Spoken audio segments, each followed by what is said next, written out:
Yo, what's up, everybody? This is Kane.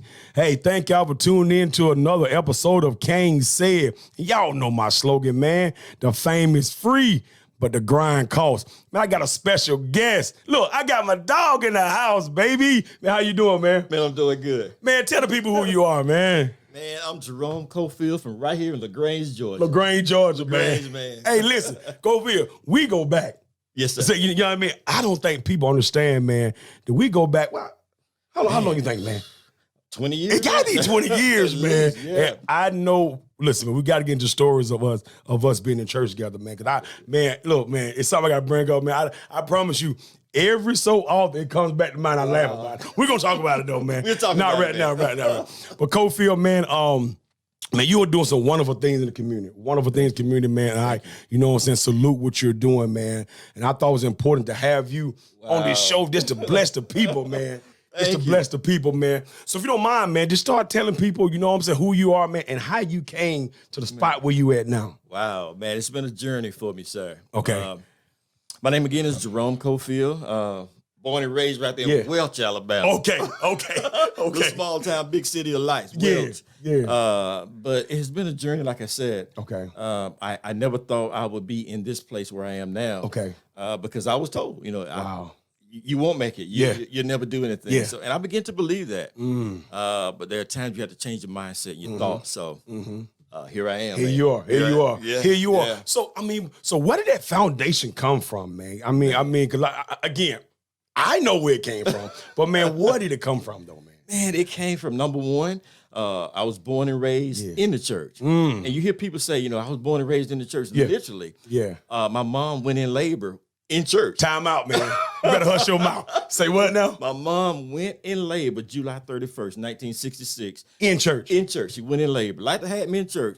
But so I can literally say I was born and raised in the church. Man, that's listen. It's the first I've heard that.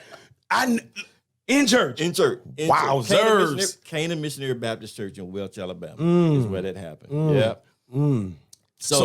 So just off of that, that foundation started boiling right then. I can tell. Yeah, right. Go ahead, though, man. Go ahead.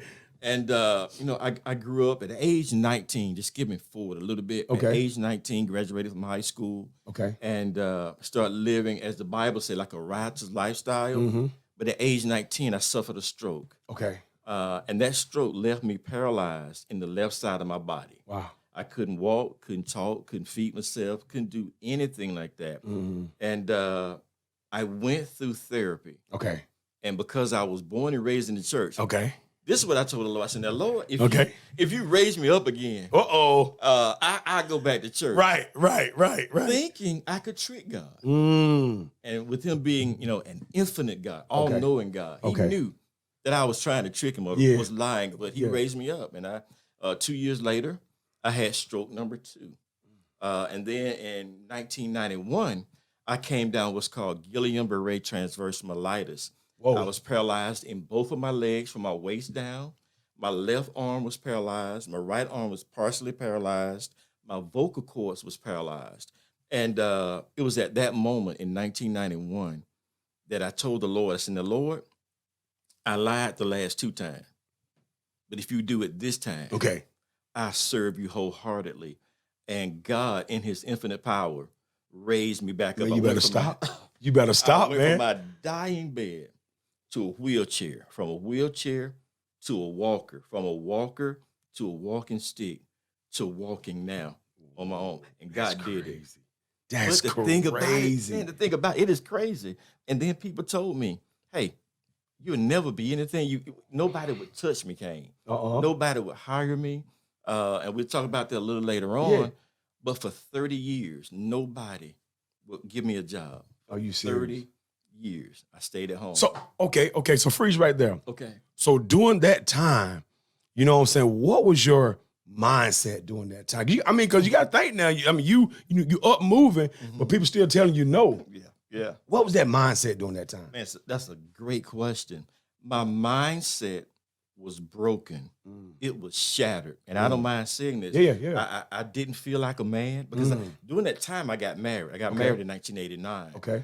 But I didn't feel like a man. Didn't feel like a father. Didn't feel like the dad that I knew I wanted to be. Yeah. And for about maybe 15 years of that 30 years, that is how I felt. I felt, I mean, I could meet people and laugh with them and dab them up. But mentally and on the inside, I was shattered. Because at 8 years old, and this is how the strokes came about. At 8 years old, my daddy, whom I love so much, walked out of my life. And every Sunday afternoon, my dad and my two brothers, we would go on a walk. Okay. But one Sunday afternoon, my daddy came out of his bedroom into the living room and said, I'm getting ready to go on our walk. Me and my two brothers, we grabbed our shoes, our hat, our coats. But my daddy looked at me and said, but today, you all are not going with me. And he walked out of our lives. And that day at 8 years old, it hurt me to see. I'm watching my daddy walking out of the yard. It went from hurt to pain to shame, and then at age 19, and I discovered this. They were asking me, did I have high blood pressure? What caused the strokes? But eventually at Emory University, they did a study on me in 1991, and they told me, because I didn't know how to internalize the pain of seeing my daddy walk out of my life, I internalized it from 8 years old to 19. And at age 19, it had to come out. And it came out in my sickness. And so 2 years, 1 year stroke, next year stroke, and then Guillain-Barré transverse myelitis. Whoa. But it had to come out. It had to come out. It had to come out. So so back up a little more. Okay, so when your dad was walking out, man, at the time, did you know that he was leaving, or you thought, he coming back? To be honest, I didn't know. It was at 8 years old. You don't know. You know, are you coming back? Are you gonna come back and get us later? We're gonna do it later on this afternoon. But on top of all that, that day was different. I've seen my daddy leave before. I've seen him go out. So I'm going to the store. But this day felt different and everything. It's something different about that day. It was something different about this day. And just imagine, we're just looking at this man leave. And again, he never came back. Over the years, right. We mended our relationship, but I needed him at age 8, 9, 10, 12, 15. I need him to teach me how to shave, how to drive, car, things like that. But he missed all that in my life. Wow. So so the sickness. So you're dealing with the sickness, okay? Now, as far as like you said, man, people are turning you down, saying you can't do this, can't do that. So tell me about the support of your wife. Man. Now, give me that. The support was incredible. I remember vividly one day I was still in the bed, not able to walk. And I literally looked at my wife and I told her to go on without me because I can't do what you need me to do. I can't supply your needs. But even in that, the day I told my wife that, actually she was on her way to work, and I'm gonna tell you what kind of wife I have. I couldn't get out of bed without her helping me to the restroom. My wife looked at me and says, I'm going to work. And she put pillows around me. She says, whatever you gotta do it in the bed. And when I get home, I'm gonna clean you up. I'll clean you up. Now, this lady was willing to stay young. You got still got life. You know what I'm trying to say. But she's saying, whatever you do in this bed, I'll clean you up when I get home. And I'm saying she's willing to put her hands in my mess. So even thinking about that, it helped me to understand how daddy God is. We mess up. But he's still willing to put his hand. Put a hand in the mess. You better stop it right now. So I learned a lot going through those stages and those days with my marriage. And my wife was she missed out on a lot where young ladies was going on the weekend. Right. So that's what I'm saying. Still living and jumping around. No, she's at home. Because when we said our vows to death do us part, in sickness and in death, we said it so quickly, not knowing when we said that the next year we were faced with in sickness or in health. Oh, you're going to have to really deal with it. Got to deal with it. Most of the time you think, okay, we're going to get to that part in our vows, maybe 50 or 60 years from now. No, we dealt with it the next year. Wow. So now reality is setting in. But Wow. when I got Dang back it. on my feet, you know, again, my wife, you know, she wasn't able to go shopping. I had no money, but she was willing. You know, we hear a lot of people say, that's my ride or die. Yeah, chick." yeah. That's She's a real- her. She's her. She's her. She's her. Ride or die. I'm saying, go on without me. She would say, no. I ain't going nowhere. I'm not going anywhere. So I knew I wanted to do something. And Kane, when I finally got back on my feet, man, it messes me up when I think about it. Yeah. But I got back up on my feet. Okay. And at this time I had sons. Okay. And I wanted to do something. I did feel like a man. Okay. And I didn't want to bring shame to my family. So what I would do every morning, I would get my wife to carry me down this dirt road. Okay. After we carried our kids to school, and I would ask her to drop me off. Okay. And I would get several plastic bags. And that whole day, I would walk the dirt road and pick up aluminum cans. And I would put the cans in the bag because I wanted to feel like I could bring something to the table. Yeah. Yeah. And I didn't want people to know I was doing it because I work in a school now. Okay.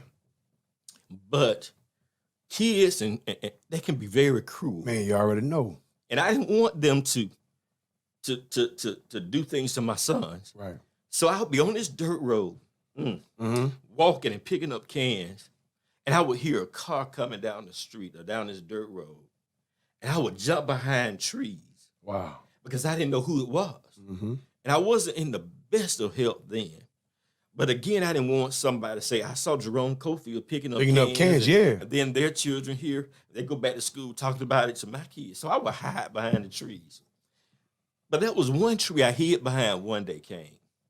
And while I was behind this tree, I remembered I followed the car. As the car went by, I moved so the people could not see me. But while I was moving behind this tree, I literally heard the Lord say, I'm bringing you out. Ooh. And when I heard that, I thought, okay, I won't have to do this tomorrow. God says, I'm bringing you out. But it was about 20 years later before God brought me out. And what I had been doing, I work in a school now. I had been going to this school volunteering.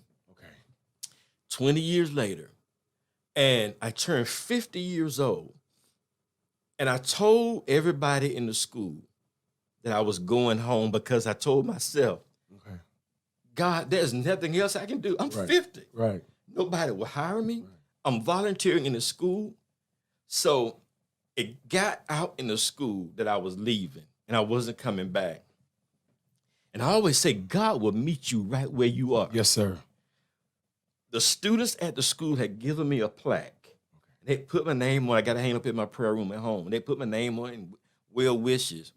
I was walking out of the building at Whites Road Elementary School. Before I got to the door, the principal met me in the hall.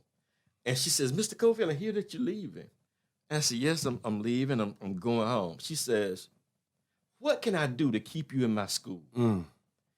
And because I've been told for years, nobody will hire you. You're a liability to anybody's company. She said, what can I do to keep you in my school? And I began to think about what I've been told for 30-something years. And I said, you can't hire me. And I started to tell her why. She said, Mr. Cofield, what can I do to keep you in my school? Yes, sir. Again, I started to tell her, well, I've had this sickness and I'm a liability. I can't. She looked at me. Every once in a while, I had to have somebody that would go there, that would look at you. She looked at me, and on the third time, she says, what can I do to keep you in my school? And I heard it deeper this time. Yes, sir. I literally heard God says, I'm bringing you out. You better stop. I remembered. You better stop. And God was faithful to his word. And she says, I need a proposal of what you want to do and how much it will cost to keep you here. Kane, when I graduated high school at 19 years old, I didn't do barely graduated high school. Right. When she said a proposal, I'm saying to myself, now what is a proposal? Do I go get on one knee right now? Do I get on one knee? Right. You know what was going on, right? I didn't know what was going on. Yeah. I went home and I looked it up. I said, this is what she's asking. That night, I wrote it up, went back, submitted it. She says, what I need you to do is to take what's called the gaze test. Mm-hmm. Man, the gaze test has algebra, trigonometry. Man, I heard horror stories about that test. Oh, my God. Oh, my goodness. I said, okay, I can do it. Right. Give me the test. Give me the test. Right. I drove to Atlanta. Okay. Got in this room, took the test, had to borrow some money to get there because I didn't have no job. Right. So I took the test, failed it big time. Once again, I'm in Atlanta all by myself. I didn't know how to call my wife because, again, I don't feel like a man. Right, right. How can I tell my wife? How can I tell the principal that I failed? But I called the principal, called my wife, and I told them, go on without me. I can't pass the test. Right. The principal says, Mr. Cofield, go back again. And I'm sitting there in the car saying, I don't even know how I'm going to get home. You want me to go back again? I had to borrow money to get here. But you want me to go back again. So she said, go back again. I had to wait 2 weeks. This time I went to Macon, Georgia. And I got in the testing site, took the test, failed it big time. For the second time? The second time. Okay. I called the principal and I said, I can't do this anymore. I mean, it was just too much. Right. I can't do this. Because I'm gonna freeze you here now. Okay. Because it's been how many years since you had school? You should be going back to take a test, right? Yeah. I was 19. Right. I graduated when I was 18. I had this first stroke at 19. Okay. So now I'm 50 years old. Yeah. So, and I had no kind of schooling at all. Right, right. And so I take the test the second time, failed it. And I called her and she said, Mr. Cofield, we are creating a position for you. She says, go back again. And I'm sitting there saying, I owe the person for the last 2 weeks ago.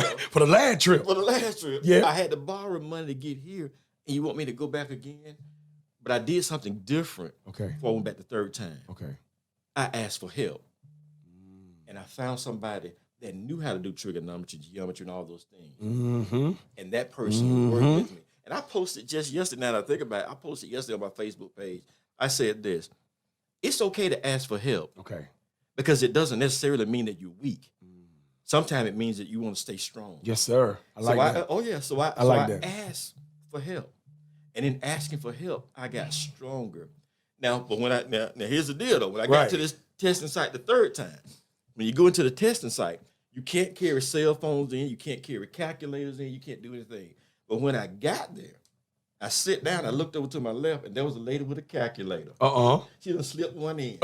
So this is what I said to myself. She done slipped one in. Slipped it in. Yeah. I said, now when she get through with it, I'm gonna ask her, can I use it? Because she ain't gonna tell nobody that she got it. Right. I'm gonna ask her, can I use it? But when I started thinking like that, this is what I heard the Lord say. If you get that calculator and you pass this test, that means you did it. But if you pass the test without the calculator, that means I did. Yes, sir. I turn right around.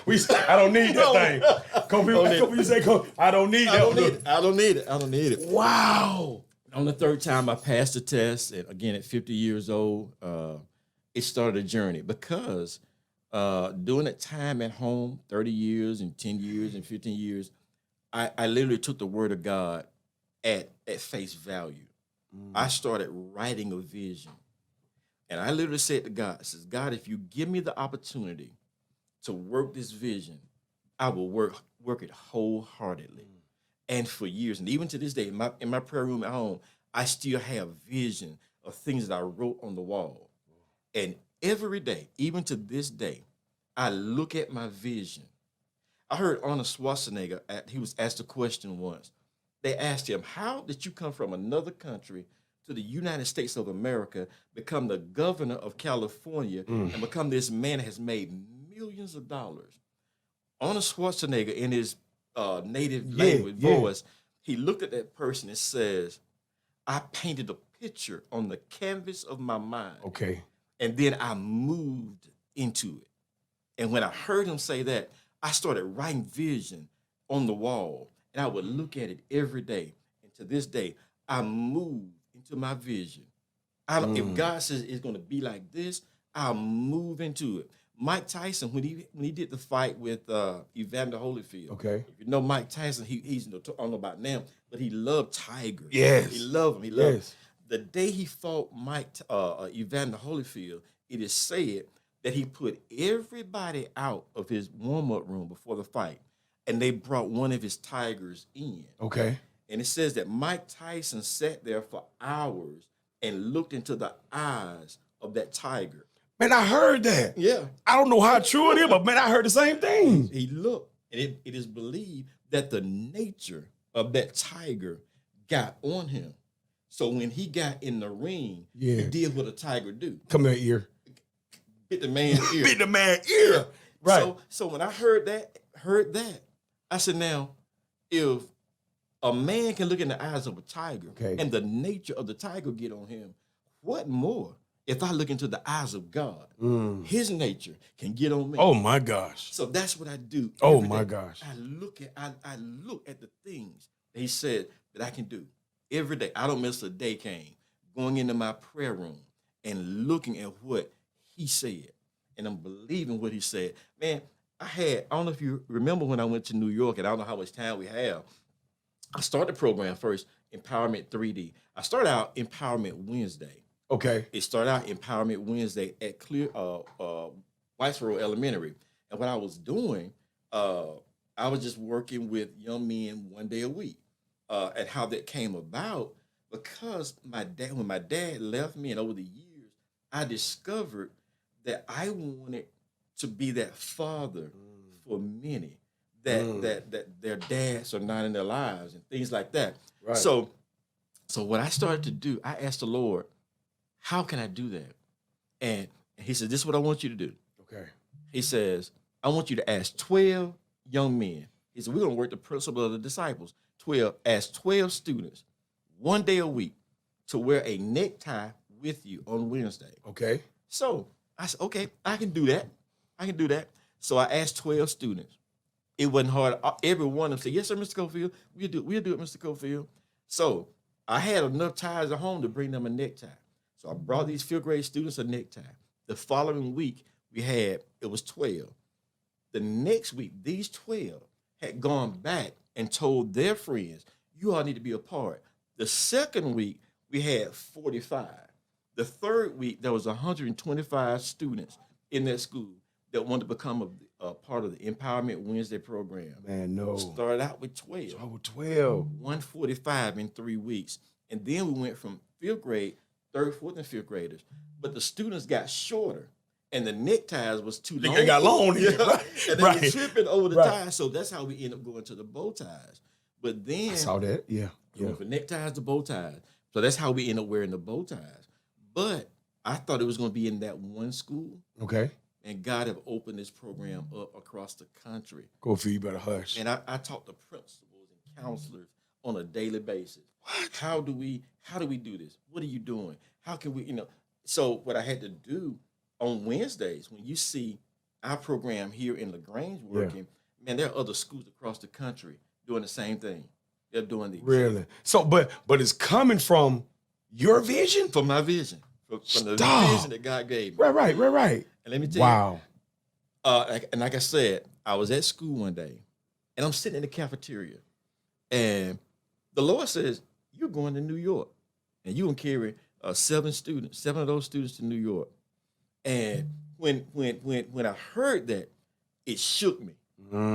I jumped up and I ran to my room and I searched the skyline of New York. And I looked at so many pictures until I found the picture that bear witness what I was feeling. I copied and pasted this picture on my Facebook page, and I said at that time, Empowerment Wednesday, coming to New York. Because I wanted to put it out there. You want to put it out there? Yeah. Because if I didn't, I would talk myself out of it. Yep. And I always tell everybody, I had 52 cents in a can on my dresser at home. 52 cents. 52 cents. Okay. And I put on the top, we coming to New York. We coming to New York. We coming to New York. We know how we coming, but these 52 finna do something, man. Do something. Right. And I started speaking. I kept going to my prayer room and I kept talking about we were coming to New York, man. People all over the country started saying, hey, I'm sending you something. I'm sending you something. We carried 22 people to New York. Not one of them had to pay for their round trip flight. Man. Not one of them had to pay for a hotel room. Not one of them had to pay for ground transportation. Not one of them had to pay for food. Man, God blessed us. There's a lady, I still don't know who they are today. She says, when you get to New York, me and my husband, we're going to send you and your team up the Hudson River on a 3-hour dinner cruise. Man, we get there, this big ship, this big boat waiting on us. Man, they had everything we wanted. Man, stop. I haven't met them yet. Cofield, get out of here, man. Haven't met them before, and that trip, it did something to me. When we left, and you can go to my Facebook page and see this. When we left, before I left LaGrange, a police officer says, when you get there, if you have any problem, any trouble, he says, call my friend. And he just gave me a name, didn't give me a number. Right. He said, call my friend. Right. And he will help you. So when we get there, I had an itinerary laid out what we're going to do every day. We're going to go to the Statue of Liberty. The day we got ready to go to the Statue of Liberty, it was foggy, and we couldn't go. And I looked back at all those boys that we had carried there, and it was like, you lied to us. Mm-hmm. So I stood on, and you'll see on my Facebook page, I stood on the street. I said, what did he say that man's name was? And he came back to me. I Googled this man's name. I got his phone number. I called him. The guy met me, came down where I was, and said, look, it is foggy. We can't go. I asked him on my video, what about tomorrow? There are times when you have to ask, what about tomorrow? What about tomorrow? What about tomorrow? I asked him, he said, let me make a phone call. This guy made the phone call. The next day, I went back to my hotel room. He called me, he says, in the morning, I need you and your team to be at this place, at this time. So we go back. The guy I'm talking to wasn't there. He says, when you get there, you're going to see building 720 or something. Right. He says, go in that building, go all the way across that building, and then come out on the other side. It was just like a top secret thing because he's a lieutenant there in New York. So we do just that. We go in this immaculate building. Nobody's in the building. I'm like, do we supposed to be in here? Right. Are we okay? Right. Are we okay right here? Yeah. So we did it. We go in this building. We come out. And we come out the backside of the building. There's, again, the Hudson River sitting there. And there's a NYPD boat sitting there. And there's police officers standing on this boat. And then when they see us come out, they jump off and they run up to us and says, we've been waiting on you. We get on the boat. VIP. You feel VIP style, I'm trying baby. to tell you. Yes. We get on the boat. They carry us to the front door of the Statue of Liberty. They let the boys drive the boat, coming back, all this stuff. So coming back, I said, wait a minute. I said, do you all know his name is Shepard? Okay. Lieutenant Shepard. They said, Mr. Cofield, they gave me the number of how many officers there in New York, 1,000. They said, we don't even know who he is. It said, but when the call came in that you needed this boat, we had to suspend everything we do in this city. What they did, the NYPD of the harbor unit, they just patrol the harbor all day long, making sure cocaine and all kind of drugs can't. They suspended the operation because I needed a boat. And they said, favor. The guy that told him to do it, they said, we didn't know who he is. But the call came in. We had to do it. So they killed it. It's on my video. And then the day before we leave, 4 o'clock in the morning, well, before we went to bed, I told all the boys, I said, tomorrow morning, we go get up and we going downtown Manhattan. Okay. I need everybody to get dressed. Now, mind you, you got 5th grade students. They going to stay up all night playing games, swimming, whatever. Right. But 4 o'clock that morning, we all got dressed. They wasn't sleeping. They nothing. They just got up, got dressed, put our bow tie on, and we went downtown. And we were walking. And while we were walking, that video is on there. We walk up on ABC Studios. Good Morning America. And we standing there. And Michael Strahan, George Stephanopoulos, they came out on stage. And these guys are standing there with those bow ties on. And Michael Strahan, he did some news, and then they broke away, maybe went to Germany or somewhere. And while they were talking, he was looking at his notes. Came back to Michael. He said, well, welcome back. And did that. We got back in there. So then they broke away again, commercial or something. He's looking through his notes, and he balled a piece of paper up and turned to throw it in the trash can. But when he turned to throw it in the trash can, out of the corner of his eye, he saw us in that window on the outside. Outstanding. There you go.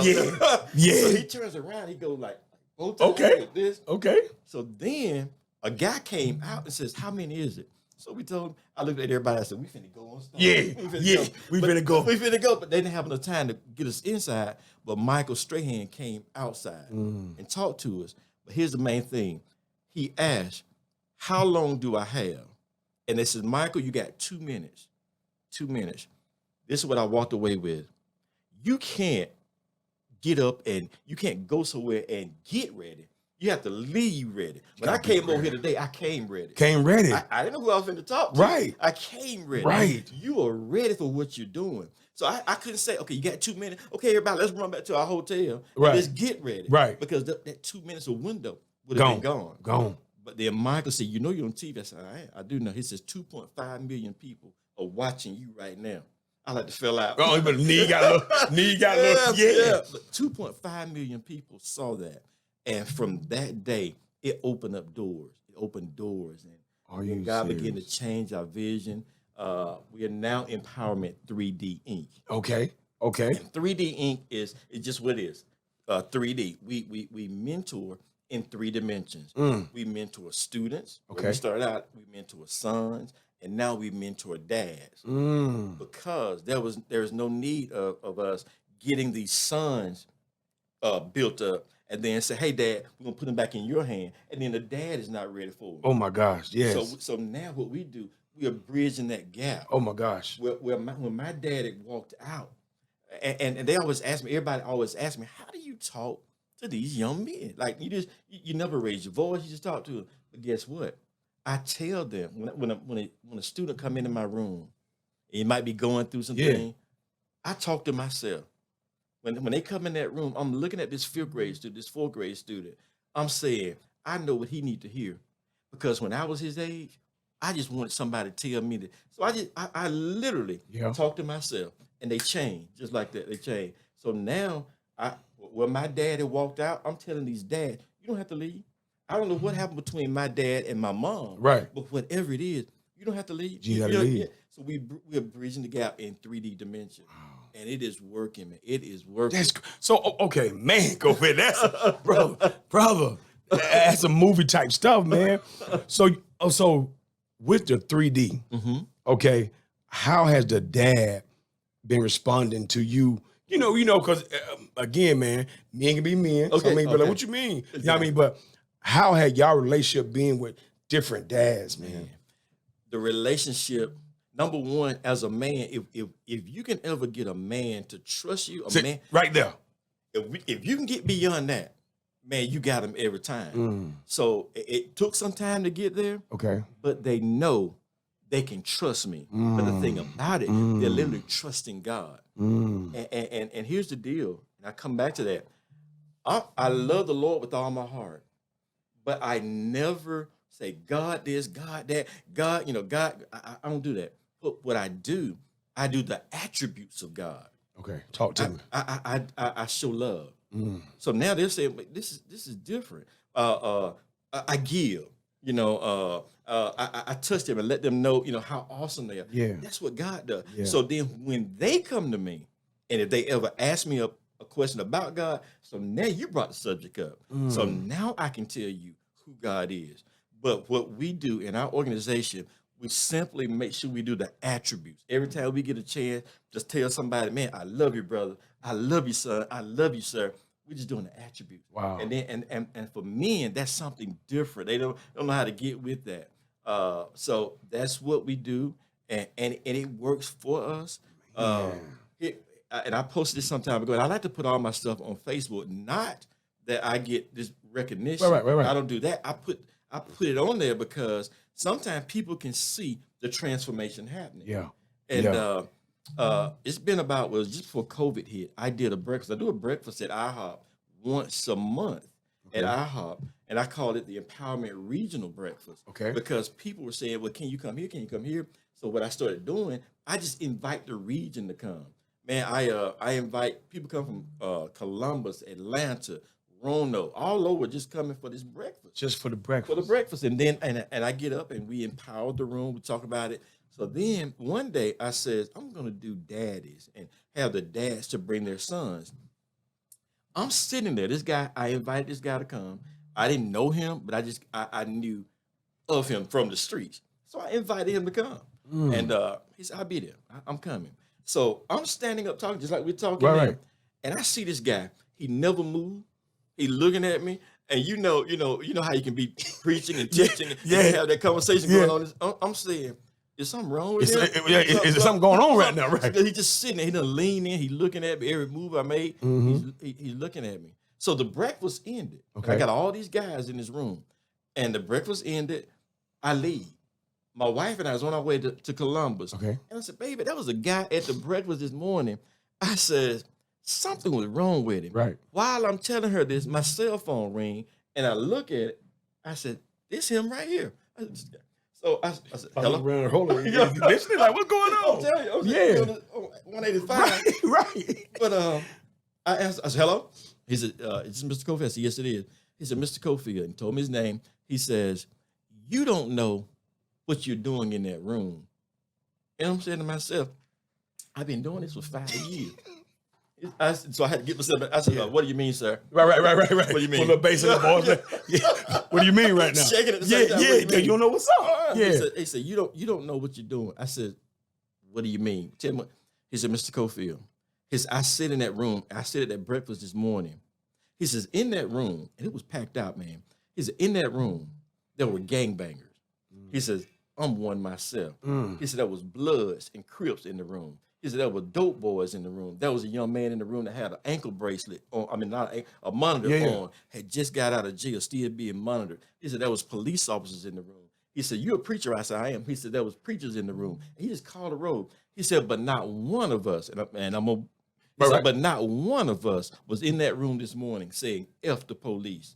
Not one of us was going at each other. And we are from different sets. He said, Mr. Cofield, you don't know what you're doing. This guy, life changed that day. So I worked with dope boys and all of them. And at times they're in the same room at the same time. And it's all God. We just do the attributes of God. Because sometimes people just saying that would drive them away. Yeah. And you have to be very strategic on what. So we just do what God said he is. And, he's the breast one. He's the love. We do all that. Yeah. And it works, man. It works, man. Gosh. That guy, because he was just sitting there soaking it in. And I thought something was wrong. But what was happening, he was changing right before my eyes. And I literally saw that. And he's doing well this day. To this day. He came and somebody told me, man, ain't nobody gonna be coming to no breakfast, eating no.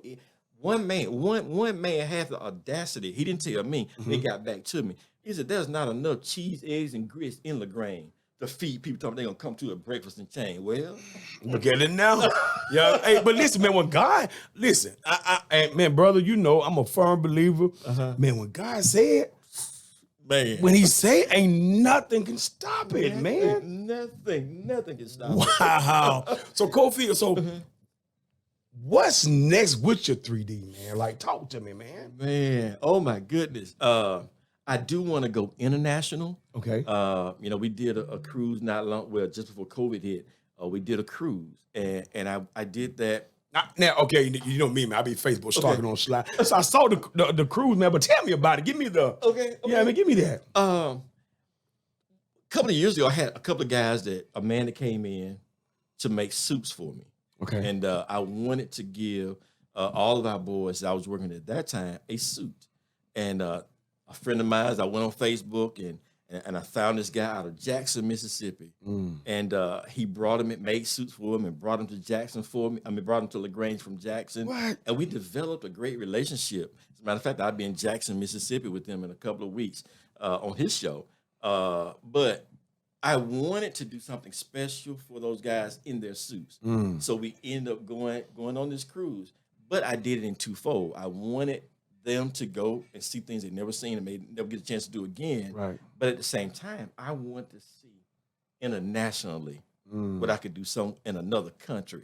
So we got some things working. Man, right that's now. Crazy, man. In another country. In another country. Yep. So I'm talking to people right now. And again, all of this happened when I was hiding behind a tree. And God says, I'm going to bring you out. Because, see, you have to know, God has to know that he can trust you. There were times when I've only been in two churches, a church in Roanoke and then a church here in Hogansville. But there are times when there are jobs in ministry that nobody wants to do. Okay. And because, here I go again. Get it to me. Because my wife and I, we didn't have the finances at time to go when everybody else was going. Okay. But what we said we would do, we would clean the church. We would put our hands, on Saturday afternoon, we'll put our hands in the toilet. But on Sunday morning, we'll lay our hands on our visitors who respond to the altar. So we would do things that nobody else would do. We would be out on the lawn picking up paper, picking up through chewing gum wrappers. We would pick it up because we couldn't afford to go when everybody else went. Yeah. So we said, but God, I know that you're going to bring something up out of this. And we didn't do it for just to get something from God. It was in us. I told you earlier, I was literally born in the church. Right. So it was every time I go to the building, it's like I'm right at home. I'm supposed to be here. I'm supposed to be here. And because I'm supposed to be here, I'd rather be a doorkeeper. I clean this place. So when and I'm not upset with anybody. Don't get me wrong, but we just couldn't afford. You know, my wife, she sometimes had to wear the same dress for weeks at a time because I couldn't afford to get her something new to wear. I had shoes, man. At times, I was asked to pray up. Pastor said, "Come up here, Cofield, and close out." And I'm sitting there saying, "Now, how can I walk up those stairs, those steps, without people seeing the holes in the bottom of my shoes?" Wow. So I'm saying, but God, it's not gonna be like this always. Yes, sir. And when I didn't have money, and I don't have all the money I need now, but when I couldn't afford to do anything, man, God was sending me other people's children to my house. Man, and I never got government assistance, but the parents, they wasn't sending money. I remember this. They weren't sending money with the children. But God was saying, my house would go in foreclosure, and I'm saying, God, you sent them to me. Yes, sir. And God will always make a way. Man, I was riding the raggedest cars. I remember, man, in the summertime, I couldn't afford to get whatever was going on. Every time I would stop at a stop sign or a traffic light, man, the hand would go up the hot. Somebody said, turn the heat on. Summertime, we riding around with the heat on. With the heat on. With the heat on because it pulls the hot air off the motor. So I had to do things like that. But in that, God always provided. He's still providing. And my mama was the pianist at the church. And that's what she was doing the day she went in labor. She was playing piano and went in labor. But every Sunday at offering time, my mama would play this song. You can't beat God's giving, no matter how hard you try. And as I grew up, I heard her singing that song and playing that song. And that's something that lived with me. Yeah. I don't care how hard. I mean, as much as we give, man, every time we turn around, God is giving. I got up this past Sunday at 5 o'clock, and this is something I do. I never text, tweet, check my email, no social media until I spend time praying. So I spend time, and then after prayer, I can start doing it. So I got up Sunday morning and did my prayer time. So then when I got to my phone, I had a message in Messenger that came in at 2:01 Sunday morning, 2:01. And the message was this: Mr. Cofield, we've been trying to find you. And it was a foundation. We've been trying to find you. We want to help. And I'm saying, and it's legit. Right. I'm saying, who in the world on a Sunday morning, 2:01 a.m. is up looking for me? At 5:39, because that's when I came out of prayer. Yeah. I saw that message. I texted them back and says, can we meet? Here I go. Here I go. Right. You gotta look no more. Yes. So we're meeting Friday. So I get things like that. And again, to God be the glory, because God knows I could have one of the finest cars you could ever name right now if I wanted to, but I choose to do things right. I choose to do things right. Money come in, my books are open. You can see where your donations are going. You can see all this. I invite people to do that because I ain't trying to hoodwink nobody. No. Because at the end of the day, you know what I'm saying, man, God I'm going to tell you something, brother. And Cofield, and I don't know if I ever told you this, man, But I always thought that about you, man. That you was a doggone fighter. Like, man, I ain't talking about physically fighting, but I'm talking about, you know what I'm saying? You was a fighter, man, to understand adversity. And it seemed like, man, I'm gonna tell you, man, I remember us being in church, man. I like, it's always looked like, I'm gonna be honest though. Cofield, man, you ever seen on television where, you stay up late and you see those infomercials? Yeah. By somebody bless me. I like, that's Cofield. Like, I promise you, man, you were always to meet with that person, stay getting blessed. But I'm gonna tell you something, man, but it come from, again, it come from a place where, man, you done been through it, though. Yeah, I've been through it, man. I've been through it. You have been through it, man. So, you deserve it. Hey, man, like, because I don't know too many people, like honestly, brother, I don't know too many people, man, you know what I'm saying, without the foundation, who can continue fight how you were fighting. You know what I mean? Because, man, you talking about 2 strokes. Yeah. And a sickness. Yes. You know what I'm saying? And then on top of that, man, you have been dealing with, you know what I'm saying? Like you said earlier, man, your manhood getting tested. Yeah. But you kept fighting. Gotta fight, man. Gotta fight. Kept fighting. Wow. Gotta do it, man. So, okay, look, man, you got a wonderful wife, man. Tell me about what she got going on right now. Oh, my goodness. My wife, not only is she wonderful, but she's wonderful in the kitchen. Okay. And my wife she cooks, like fried chicken, garlic and stuff like that. But her specialty is just creating dishes. I mean, she'd go in and like the other day, she took some blueberries and made some blueberry chicken. Hush your mouth. I ain't never had no blueberry. I ain't never heard of that. It was good, man. It was good. Man, I was in the bed, sleep. By 11 o'clock, she came and said, Jerome, wake up. I woke up and said, what? She said, taste this. And put something in my mouth. I got out of bed, went to the kitchen table and sit down. You put your little, what it called them thing, one of those little aprons, what it called. Oh, yeah. But really? she create dishes. So I've been telling her for years, baby, step out there. Yeah. Do it, do it. So a couple of weeks ago, she decided to step out. And she created her business. Okay. It's called Curiosity Eatz. Curiosity Eatz. Eatz. Exactly. Wow. E-A-T-Z. She spelled E-A-T-Z. Eatz. Okay. And in that, and the reason she called it Curiosity, because again, blueberry chicken. She does this thing called grilled pound cake. Man, I can't remember all the stuff that she do, but it causes the man or the woman to become curious. What is this? I need to try that. But what is in this? Come on, and so and it's working for her. Every week now, she's doing about 50 to 60 orders she's delivering. And what she does right now, like at the school that I'm in, she have a lot of educators that get their meal on Thursday there. And then if there's somebody in that community where my school is, those people, instead of her going to here, they meet her at a certain time, 12 o'clock at my school. Yeah. They drive up, she has their meals prepared, and then she might go to Elthakite, Hogansville, just different places. And people meet her there, and she just supply the meals. And, really? And it is growing. So we're in the market now trying to find a building. She doesn't want a restaurant, but she just want a spot where she can cook. She can do her thing. And then people can come there and just pick the meals up. Not right now a sit-down place, but things like that. But it's just working. But Regina's just doing her thing. She's doing her thing, man. And I had Regina, you're next. You coming on this show next now. Don't make her fall out. Right. But yeah, she is so gifted. Man, I have eaten food. And what happened, I just started posting it on Facebook. So like, hey, this is what my wife did, this, that. And then people started to call. I said, baby, they haven't even tasted your food, but they want to try your food. So go for it. And they're curious. They're curious. I like it. I like it. Yep. So she created Curiosity Eatz, and it is working for her. Man, that's amazing, man. So Cofield, man, talk to me about church, man. Okay. More about church, man. You know what I'm saying? I know that you I gotta bring him up. Pastor Evan. Shout out to Pastor Evan. What's up, baby?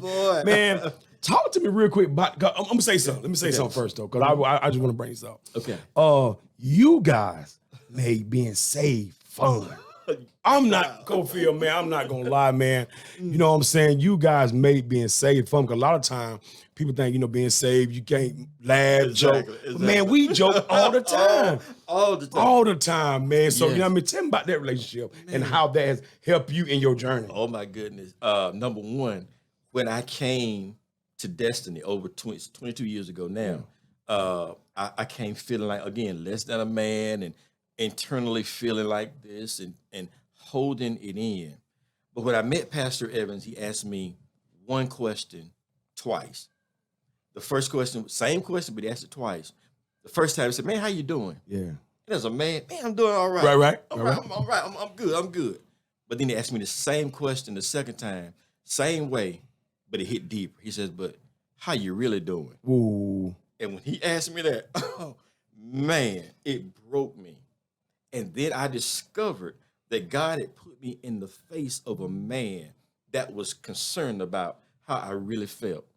All these years, I kept it in. But then when he asked me, but how you really doing? How you really doing?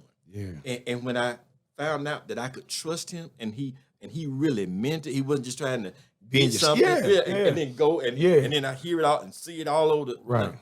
He said, let's walk through this. Let's walk through it. And at that time, Pastor Evans was having a house built out on Hammett Road. Mm-hmm. And I came out, I was just so disjointed. But anyway, he said, would you like to ride out to my house? I said, yeah. I mean, it was like the same day, but just, right. And he said, man, come over tomorrow, let's ride to my house. So I get to the house. It was a very dreary, gloomy day, and nobody was working. He said, that's a good day to come out here. He says, when they get through, we're walking through this house. It's all framed up. He says, when they get through, this is going to be the master suite. This is going to be the kitchen. This is going to be this. This is going to be that. I didn't touch anything in the house. He said, this is going to be this. This is going to be that. So when we came back on the outside, we got ready to get in his car, I had sawdust all on my pants. So I took my hand and I started dusting myself off. Yeah. But the more I dusted off, the more got on me. He said, don't even worry about it. Because I'm saying, because at the time he was driving this BMW, I'm saying, man, I don't want to mess this man's car up. He said, don't even worry about it. So number one, it showed me that you can come messed up, but still come. Mm-hmm. So he said, don't worry about all that. I get in his car. So I felt like, man, this man really cares for me. Yeah. He's caring for me. So then I go home, and it was dreary, cold day. I get home, and I'm standing in front of the heater. Again, I hear the Lord say to me, he says, just as you touched yourself to get the dust off of you, but you put more on you, so shall my anointing be on your life. Oh, my gosh. I'm going to put more of me. As you touch me, I'm going to put more of me on you. It broke me. I shared that with him. Our relationship became so close. Yes, sir. So close that even to this day, he can get all in my grill. Right. Because that's where, when you want to do something great, submission has to be there. I could have said, man, I'm older than you. Right. You can't tell me what to do. Yeah. Tell me what to do. But no, I chose, not decided, I chose to submit. And I've had people tell me, you still there? I'm still there. Yes, sir. I'm still there. Yes, sir. Because look, man, there was a lady in a salon once they were talking about Pastor Dollar. And the lady was sitting there getting her hair done, and they were just running Pastor Dollar down. You know, chopping him up. Chopping him up. Yeah. He this. And so they turned to this lady and said, what you think about it? The lady came from up under the dryer and says, this is what she said. She says, all I know is when I went and met Pastor Dollar, I know how I was. But because I met him, my life changed. Ooh. And when people tell me, you still there, I know how I was when I went there. But because I don't care what you say about it, but I'm talking about me. I know how I was messed up on the floor. I was tore up. But when I met that man, God changed my life. Yes, so that it ends conversation with me. Over with, yeah. When they come to me, a lot of people now know we can't even talk about it. We can't talk about that. Not him. Nah. But man, let me tell you something, man. Mm-hmm. One thing that he did, man, that I thought was so unique, so great, man. Mm-hmm. I don't know if you remember this, but man, we did the 12 disciple thing. You remember that, where we had to get 12 people? Yeah.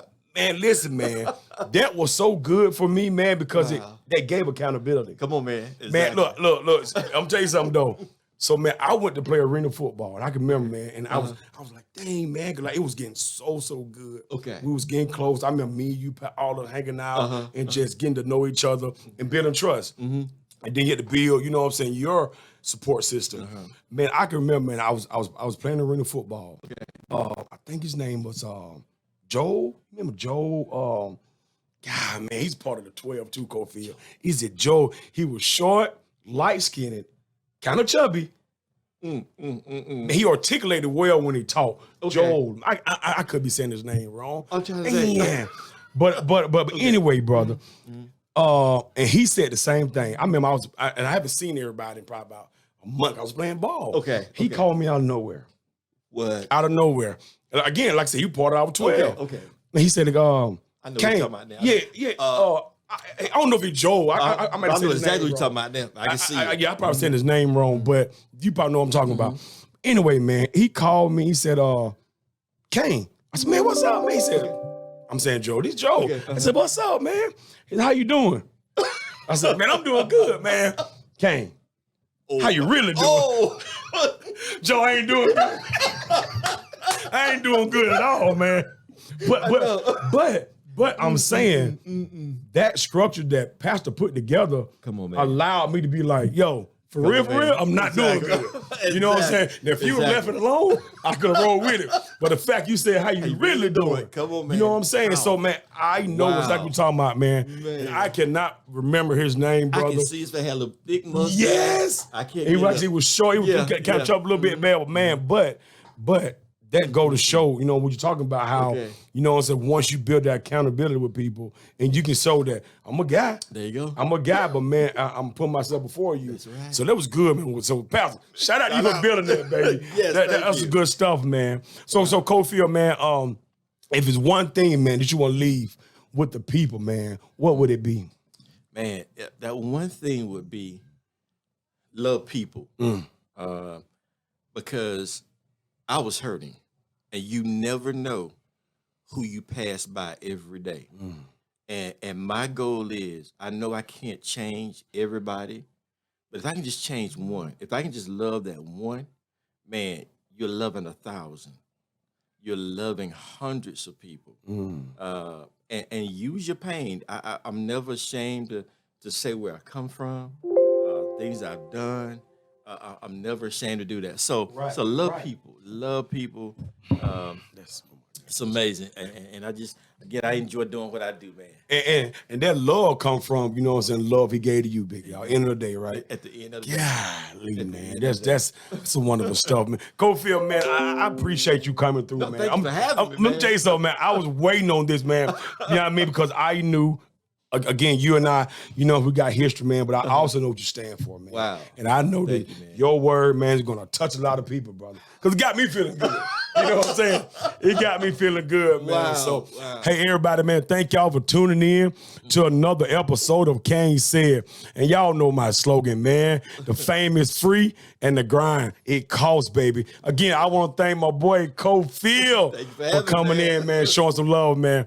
All right, y'all. Peace out, baby.